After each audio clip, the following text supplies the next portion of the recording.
Bienvenue à la saison 3 en solo de Connexion Capillaire, le podcast où les cheveux rassemblent les gens par la passion, le désir du partage ou tout simplement pour raconter une histoire. La connexion humaine fait partie de mon quotidien en tant que coiffeur et j'avais envie de mettre de l'avant tout ce qui se rattache de près ou de loin à la coiffure. Bonjour et bienvenue à la saison 3 en solo. Et là, c'est le dernier épisode de la saison 3 et j'avais envie de répondre à des trucs que j'ai demandé. En fait, je vous ai demandé des sujets via Instagram et aujourd'hui, c'est le temps que je réponde à ces questions-là. Donc, c'est un petit Q&A. Merci aux gens qui ont écrit des trucs. J'ai sélectionné 5 trucs. Et là, restez jusqu'à la fin parce qu'à la fin, je vous parle, je vous partage des choses qui s'en viennent pour moi et c'est ça. Restez jusqu'à la fin parce que c'est des choses malades, excitantes qui s'en viennent. Puis ça va être un petit sneak peek. Sneak peek, whatever, vous comprenez.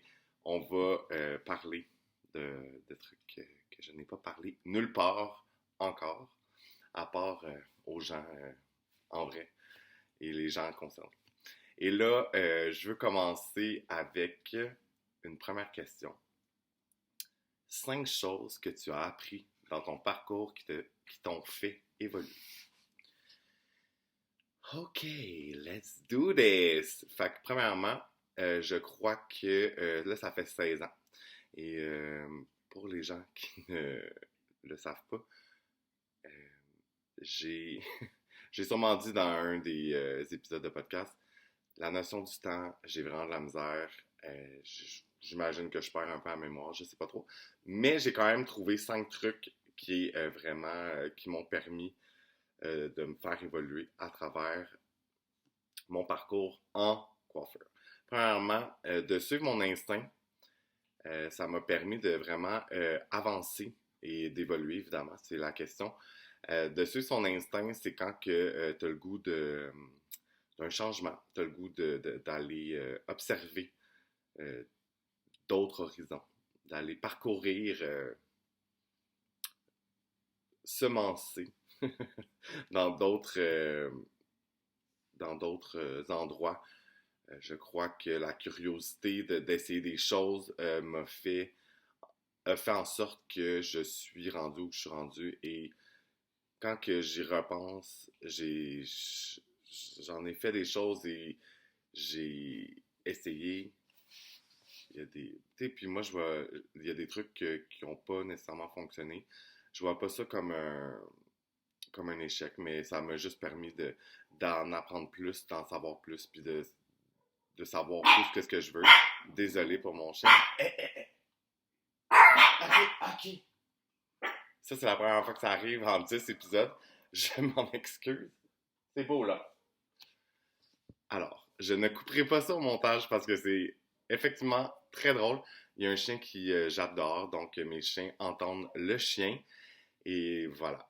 Merci à mes chiens de gâcher un peu mon épisode. Sur ce, désolé.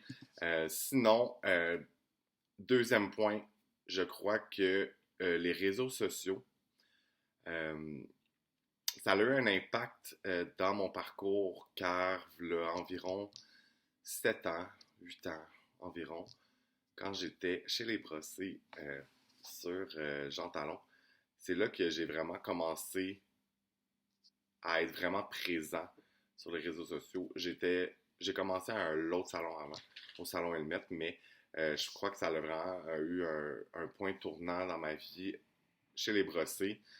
J'ai donné beaucoup de mon temps pour bâtir un Instagram, pas mal Instagram, je dirais. Et je crois que ça m'a permis d'avoir énormément d'opportunités, de visibilité, donc beaucoup d'opportunités. Tu sais, j'ai travaillé sur un film, j'ai travaillé sur un court-métrage, je me souviens pas de tout, mais j'ai fait énormément de choses grâce à les gens qui m'ont écrit via les réseaux sociaux pour pouvoir travailler avec eux. Autant travailler avec une agence de mannequins, autant Qu'est-ce que j'ai fait d'autre? De travailler pour des compagnies, d'aller coiffer pour eux. Tu sais, ça m'a permis d'en, d'en apprendre plus, en fait, dans le milieu, de vivre d'autres choses que juste être derrière la chaîne. Donc, comme je dis toujours, les réseaux sociaux, ça a un immense pouvoir, même si des fois, même moi encore, je me dis des fois, je suis comme, oh my god, j'en fais tellement sur les réseaux sociaux, est-ce que ça m'apporte quelque chose, est-ce que ça sert à quelque chose? Et la réponse est oui. Quand on est un peu démotivé ou peu importe, ben c'est juste de se ressourcer, de prendre une petite pause, le temps qu'il faut, puis de continuer. Encore là, les réseaux sociaux, ce n'est pas pour tout le monde, mais moi, ça a fait une grande différence dans mon parcours de 16 ans dans la coiffure. Ensuite de ça, de faire des introspections, de travailler sur moi, me développer, là, faire un peu de développement personnel. Encore là, j'adore dire ça parce que c'est important. Est-ce que j'ai fait des gros coachings de ci, de ça pour faire ce travail-là d'introspection, de me développer moi-même, de me connaître mieux aussi? Je n'ai pas fait ça. Je n'ai pas fait de coaching ou peu importe, mais tu sais, de la lecture, de la lecture de livres, ça peut vraiment aider.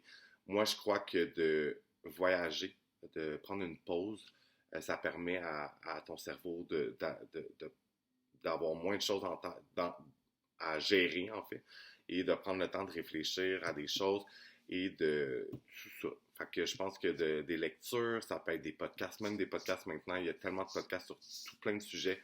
YouTube aussi, on peut apprendre énormément. C'est toutes des choses qui sont gratuites, ou presque. Là. C'est sûr qu'un livre, il faut l'acheter, mais c'est pas des milliers de dollars. Encore là, si tu as besoin d'avoir plus d'aide, ben c'est sûr que des coachings, ça l'aide, ça c'est sûr. Mais je crois que d'avoir fait ce travail-là d'introspection, de me développer un peu plus, moi je dirais que ça a commencé pas mal dans là, 5 ans, dans la trentaine. Euh, Depuis que, dans le fond, quand je me suis séparé, ça fait 5 ans que je suis célibataire, ça a été le meilleur moment pour moi de comprendre, d'analyser. Comme je dis toujours, la trentaine, c'est le moment où que j'ai compris, tu sais, comme on dirait que j'analyse beaucoup plus les choses à la place de juste l'exécuter puis de juste répéter l'exécution tout le temps. Ben, des fois, de juste step back pour comprendre et savoir tes points forts, tes points faibles, etc. Là. Fait que je pense que c'est une chose qui m'a beaucoup aidé à aussi rester propre à moi-même, d'être authentique, d'être honnête, d'être transparent. J'essaie le plus possible je suis pas parfait, mais j'essaie vraiment d'être très honnête et très transparent, autant dans ma vie professionnelle que personnelle. Je crois que c'est vraiment important. Et ensuite de ça, quatrième, de reconnaître ses limites. Ça, c'est quand même très dur. Sûrement que je l'ai dit dans un des podcasts, je me souviens pas, mais si je me répète, je m'en excuse. Mais de reconnaître ses limites, c'est autant dans des projets qu'on a décidé de faire, autant dans juste de day-to-day. À un moment donné, je me suis senti un peu overwhelmed. Peut-être un peu une petite dépression quand j'étais chez les brossés. Je trouvais ça très dur. Donc, c'est de reconnaître ses limites, de ne pas les dépasser. Et là, le chien jappe encore, je m'excuse, ça se peut que mes chiens jappent. Donc, c'est ça. Fait que je crois que de connaître ses limites, ça me... En fait, de vivre des choses, puis d'en faire trop, ça m'a permis de comprendre c'est quoi mes limites. Et cinquième chose, je dirais de créer des liens, de s'intéresser aux gens, euh, de care about people. Je pense que c'est la clé du succès pour, les, pour la vie en général. Là, je suis vraiment déconcentré par le chien qui jappe.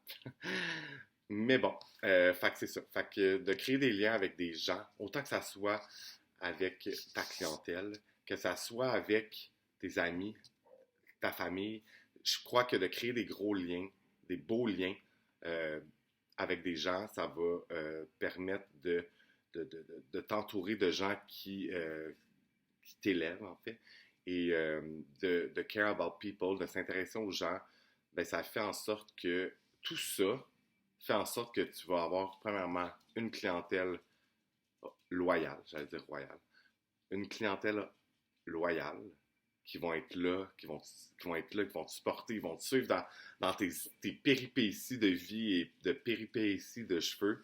Puis après ça, ben, ça peut t'amener énormément de, d'opportunités. Parce que plus tu connais des gens, plus que tu as des liens forts avec les gens, ben, ça se fait, je pense, organiquement, mais ça peut créer des opportunités. Comme par exemple, non, j'en parlerai pas parce que j'en parle plus tard, c'est pour ça. Mais voilà. Fait que ça serait les 5 choses que j'ai appris dans mon parcours, qui est beaucoup plus côté personnel, qui a un impact dans ma vie professionnelle. Mais je pense que comme je dis toujours, quand on est une bonne personne et qu'on a des bonnes valeurs et qu'on fait les choses pour les bonnes raisons, ben ça nous apporte beaucoup plus de succès et ça nous amène beaucoup plus loin. Donc, voilà pour les 5 choses que j'ai apprises durant mon parcours qui m'ont fait évoluer. Ensuite de ça, tes meilleurs moments durant ton parcours en coiffeur.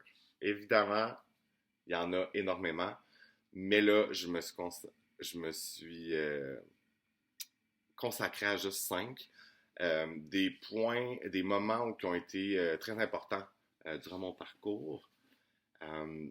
Je crois que en fait, j'ai commencé sur la Rive-Sud de Montréal pendant 8 ans et demi, si je ne me trompe pas. Et je crois que un de mes meilleurs moments, autant que c'était un peu stressant, inquiétant, c'est d'avoir, comme j'ai dit dans le premier point en haut, c'est de suivre son instinct. Je me suis lancé les 2 pieds attachés, joints, et j'ai sauté dans quelque chose que je connaissais pas.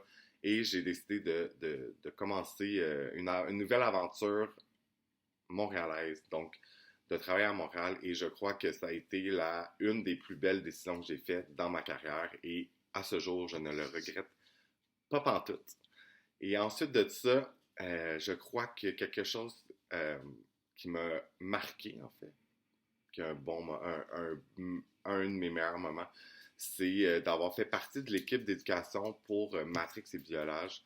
J'ai été avec eux pendant 3 ans et je crois que ça m'a donné beaucoup de confiance, ça m'a aidé à évoluer en tant que personne, en tant que coiffeur. J'ai trouvé l'expérience géniale et on se souvient que back in the day, quand j'allais dans des congrès, j'allais toujours au stage de Matrix et je vais toujours me souvenir, j'ai dit « Ah, j'aimerais tellement ça faire ça, mais c'est impossible. » Et ne dites jamais... Quand vous dites c'est impossible, ben faites les step by step pour se rendre à ce projet-là, à ce but-là, parce qu'il n'y a rien d'impossible dans la vie. Et là, j'en suis une preuve. Et ça m'a vraiment, avec les formations, tout ça, ça a été vraiment un de mes bons moments dans mon parcours de coiffeur. Ensuite de ça, une petite anecdote, dans le fond, quand je parlais d'opportunités, je me souviens, je revenais d'un 2 jours dans un chalet dans l'Estrie et on m'appelle, je venais d'arriver chez moi, on m'appelle, on est comme, est-ce que tu veux coiffer Marie-Mé pour ce soir? Donc, il faudrait que tu t'en viennes maintenant. Tu vas la coiffer.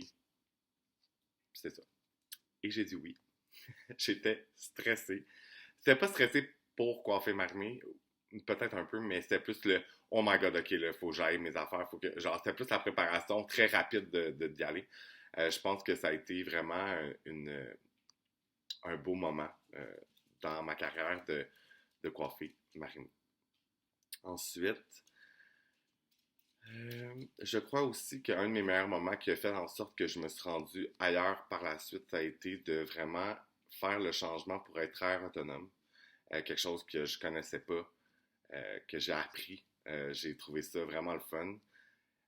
Donc, ouais, de gérer tout, de comprendre tout le behind, ça fait en sorte que j'ai plus de connaissances dans la gestion d'une entreprise, si on veut, en tant que travailleur autonome. Donc, ça a été vraiment un beau moment, en fait, chez Les Brossés et chez Apart Studio, que j'étais travailleur autonome. Et c'est ça, j'ai vraiment adoré.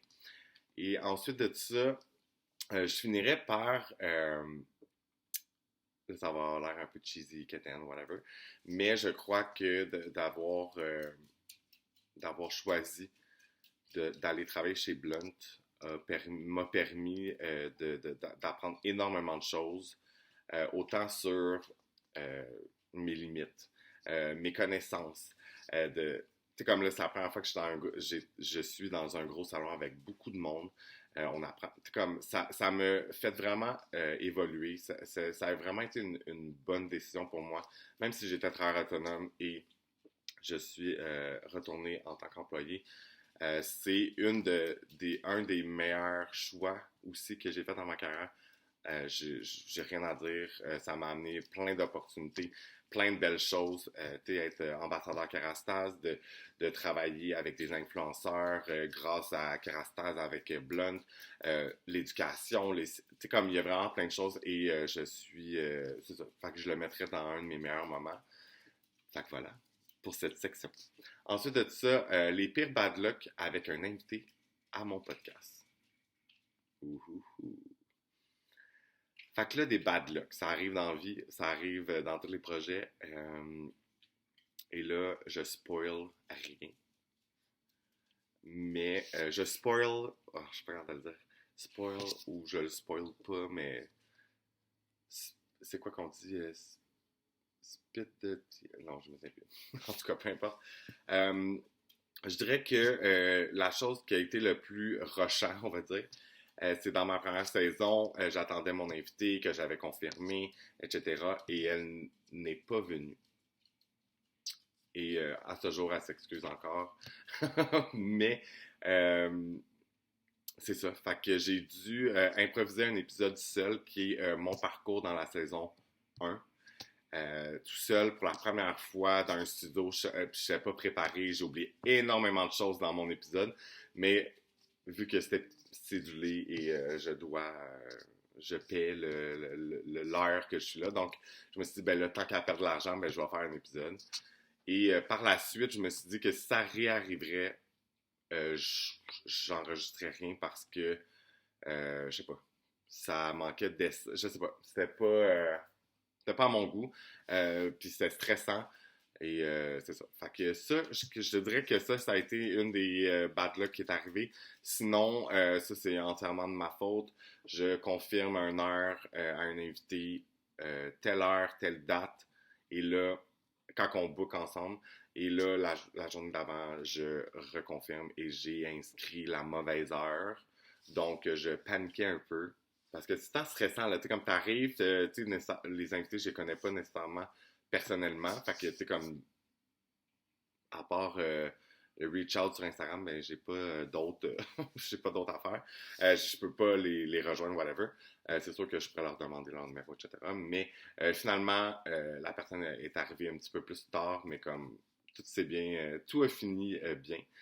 Sinon, il n'y a rien de grave vraiment qui est arrivé à part ça. Là, c'est ça. Il n'y a pas vraiment d'autres choses. C'est sûr que des fois, les conversations, il faut que je lead un peu plus. Des fois, les gens, ils parlent, comme ils parlent. Ben, en fait, ça a vraiment bien été avec tous les invités. Mais des fois, c'est plus dur d'aller chercher. Là, comme on veut l'information, là, let's go. Mais je pense que j'ai une facilité à faire cette communication-là, etc.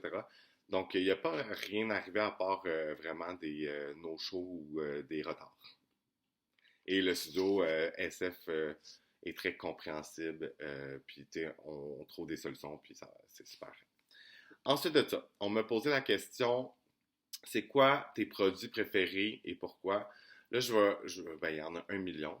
Fait que c'est sûr que en ce moment, avec qu'est-ce que j'utilise en salon, euh, voici mes coups de cœur produits du mois de mars 2023.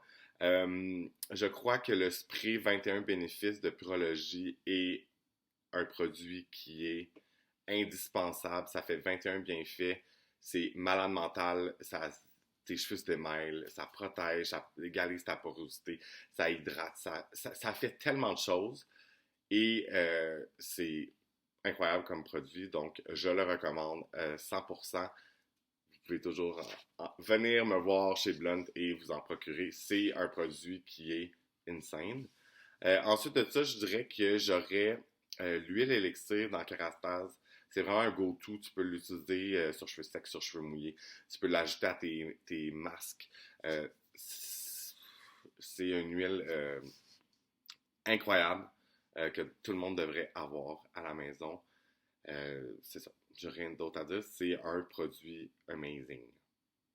Ensuite de ça, avec encore Kerastase, je te dirais que pour une ligne, je dirais que Chroma Absolu est une de mes lignes préférées à ce jour. Encore là, Kerastase a des lignes incroyables, mais je crois que mon coup de cœur, c'est vraiment Chroma Absolu.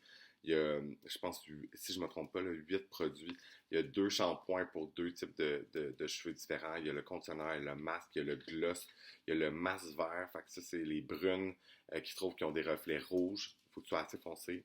Et on porte des gants qui va aller retravailler ta couleur. C'est comme un petit toner hydratant en même temps. Fait que c'est un masque. Ensuite de ça, il y a le spray qui est incroyable pour la protection thermique. Là, j'oublie sûrement quelque chose. Mais c'est vraiment incroyable. Ça va vraiment donner de la brillance. Ça va préserver ta couleur. Il y a 3 types d'acides dans la formule. Donc, ça va vraiment hydrater. Et ça enlève les frisottis aux cheveux. Et en tout cas, l'odeur est incroyable. Donc, j'irai avec Chroma Absolu. Et pour finir, j'irai avec le Sleek de Plug by Moss 52. Donc, le Sleek, c'est un fer plat. Il est noir avec les plaques sont un peu rose gold. Tu peux autant étirer les cheveux, tu peux les mettre droits, tu peux les friser, tu peux les waver, tu peux faire des petites ondulations. C'est comme, il est vraiment facile à travailler et tu peux créer vraiment plein de looks. Donc, je dirais que le Sleek de Plug by Moss 52 et aussi, j'ai un code promo pour vous, Eric15 pour 15% de rabais. Fait que si vous voulez vous le procurer, vous pouvez aller sur plugbymoss52.com si je ne me trompe pas. Je vais le mettre anyway dans le lien dans la bio de l'épisode. C'est vraiment un produit extraordinaire. Ensuite, là, c'est les choses le fun qu'on va parler. Fait que mes projets 2023-2024. Là, je vais vous dire des choses, mais je vous dirai pas tout. Parce qu'il va falloir que vous restez tuned, puis vous regardez ce qui se passe sur les réseaux sociaux. Ça va être tout annoncé sur mes plateformes, donc vous allez juste à me suivre, Eric Hairstylist avec 2 C, sur Instagram, TikTok. Amusez-vous. Vous pouvez me suivre. Et c'est ça. Fait que je dirais que mon plan en 2023, quand j'ai commencé 2023, comme mindset, je me suis dit, je veux travailler sur mon futur. Et là, à 35 ans, j'ai pris mes REER. Mais c'est pas ça qu'on veut parler. Mais j'ai pris mes REER, ça fait des années qu'il faut que je le fasse, je le fais jamais. Et c'est fait, et je suis très fier de l'avoir fait. Mais encore là, c'est juste, ça n'a pas rapport.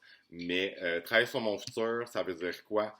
Je vais être bien transparent avec vous. Mon corps roche. J'ai mal à la hanche, j'ai mal au pouce, j'ai mal aux mains, aux poignets. Rien de grave, mais je trouve que c'est de plus en plus difficile. Donc, je me suis dit, OK, qu'est-ce que je peux faire pour travailler sur mon futur, pour peut-être épargner mon corps un peu. Encore là, je serai toujours derrière la chaise à faire des cheveux. Ne vous inquiétez pas, je ne disparais pas. Mais travailler sur mon futur, en fait, je veux, premièrement, je vous le dis, on verra ce que ça va donner parce que j'ai encore aucun résultat, mais j'ai décidé d'appliquer pour faire les auditions pour être artiste pour L'Oréal, portfolio. Donc ça, c'est dans l'éducation chez L'Oréal professionnel. Fait que ça, c'est une chose. Donc ça, c'est de faire de l'éducation à travers le Québec. Donc c'est quelque chose que j'adore. Et ça serait vraiment génial. Fait que ça, c'est la première chose. Donc, ça me fait un revenu. Je reste dans le milieu de la coiffure. J'éduque les gens. J'apprends à connaître des nouvelles personnes. C'est aligné avec vraiment ce que j'ai envie de faire. Ensuite de ça, en fait, là, mon goal, c'est un peu... C'est quand je me suis dit, je travaille sur mon futur, je me suis dit, je veux être capable de voyager parce que c'est important pour moi de voyager et je crois que c'est ressourçant. Et en tout cas, ça me stimule, ça me fait du bien, ça fait plein de choses, plein de bienfaits. Et je me suis dit, comment que je peux travailler sur quelque chose et que, exemple, que je veux partir en Thaïlande pendant un mois, ben qu'il y a quand même de l'argent qui rentre parce que si je fais pas de cheveux derrière la chaise, j'ai pas d'argent. Euh, Puis l'argent, c'est pas quelque chose c'est pas c'est mon, comment je peux dire? Ce qui me pousse à faire des choses, souvent, ce n'est pas l'argent. C'est juste par passion, parce que j'aime ce que je fais, etc. Mais en même temps, c'est la réalité, il faut faire de l'argent. Et là, je me suis dit, OK, qu'est-ce que je préfère, etc. Euh, donc, là, je suis en processus à ce jour, au mois de mars. Mais, là, je ne sais pas comment l'annoncer, je n'ai pas réfléchi. Mais, il va y avoir un événement en juillet, début juillet. Et c'est quelque chose que j'ai jamais vu. Donc, je suis sûrement pas le premier, mais je trouve que l'événement sera vraiment malade mental. Et